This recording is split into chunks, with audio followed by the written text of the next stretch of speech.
Yes, like Q, I'm hiding my identity because quite frankly, I'm a little afraid of the QAnons. On June 9th, Alpolis Slyman posted this video to his Facebook. Once the facts are out, that was just a theory. That's a fact. 2 days later, I'm not driving like a madman. Slyman gathered 5 of his children into a vehicle, allegedly throwing their mother out of the car after being convinced she was trafficking their children, and sparking a near hour-long chase with police, which he live-streamed on Facebook.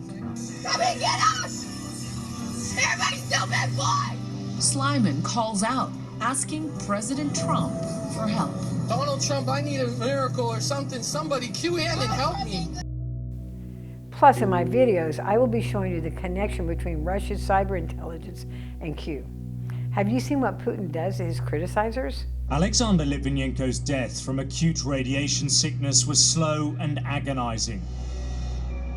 But unlike most murder victims, he was able to give extensive interviews to British detectives before he died.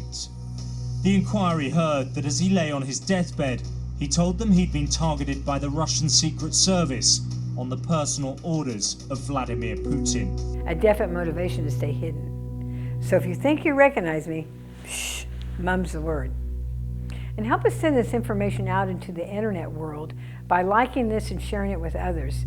And yes, subscribe and hit the notification bell so you can easily find the other videos in this series. Now, I'm not going to take a lot of time talking about what QAnon is saying, so watch this.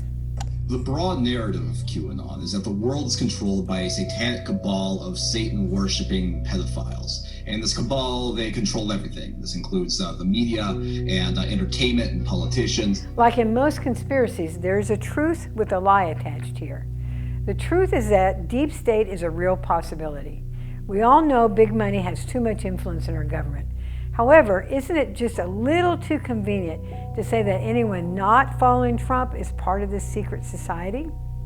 And doesn't it make sense that if Trump wore a white hat fighting against the deep state, wouldn't he be doing things to take influence away from the rich and powerful?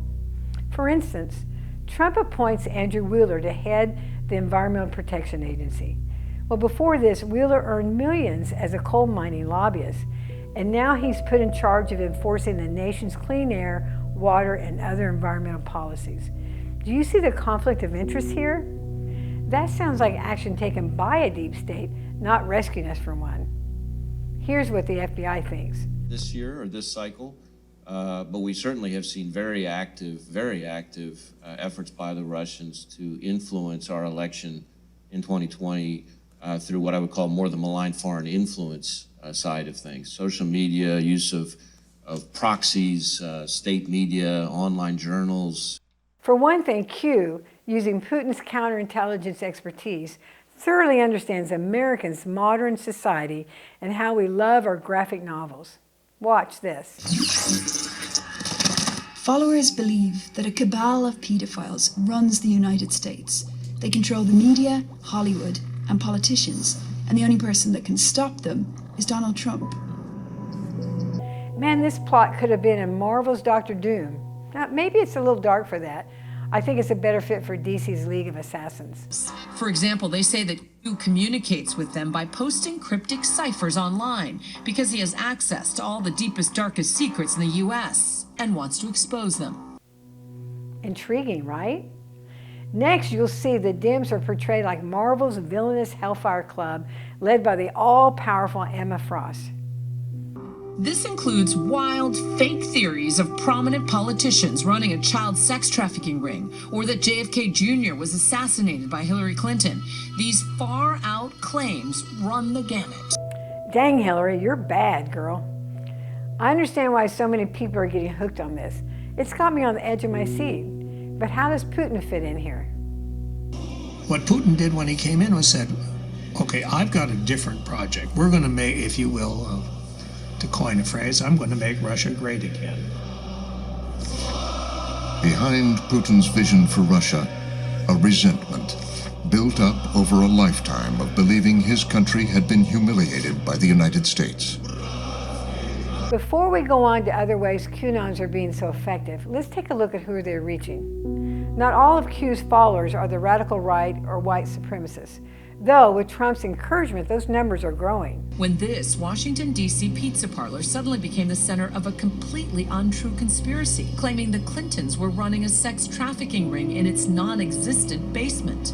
And an armed man showed up at the front door to take action. In many cases, QAnons are pulling in people who previously did not like Trump, but became followers because they so desperately want to save the children who are being forced into sex trafficking. I understand this. It is horrific to imagine a child in this position.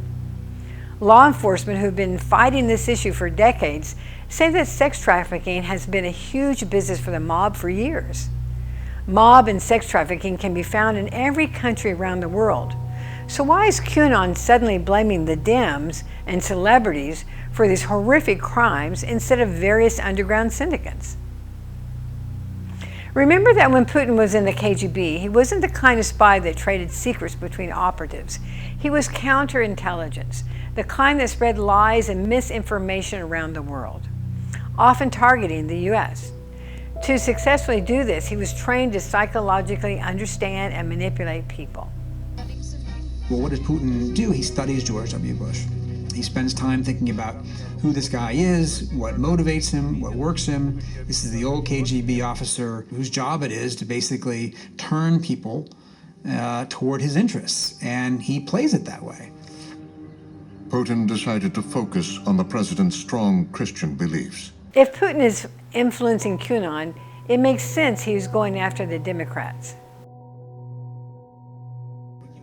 There was an attitude about Republicans rather than Democrats were better for Russia, because they're not going to lecture us about our internal affairs, and they're not going to meddle as much as those pesky Democrats who are always talking about democracy and human rights and things like that. If QAnon is being influenced by Putin, a former KGB spy, a professional liar who studies his enemies, therefore he knows linking this terrible crime against women and children would be a highly effective way to pull in and manipulate open-hearted, compassionate Americans. So is Q an innocent who's being fed false information by Putin's excellent counterintelligence efforts? I'm not sure yet. We have more to investigate. In our next video, we will look for evidence by following the money, vaccines, and other ways Q is being so effective. However, keep in mind if the evidence demonstrates that Russia's conspiracy expertise is behind the QAnon movement, which has captured the loyalty of hundreds of thousands.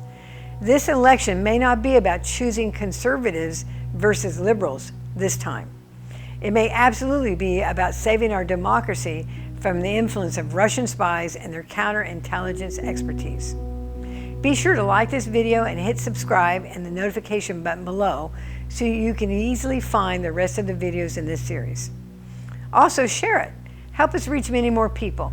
You can leave a comment below. I can be reached at saveourdemocracy@gmail.com.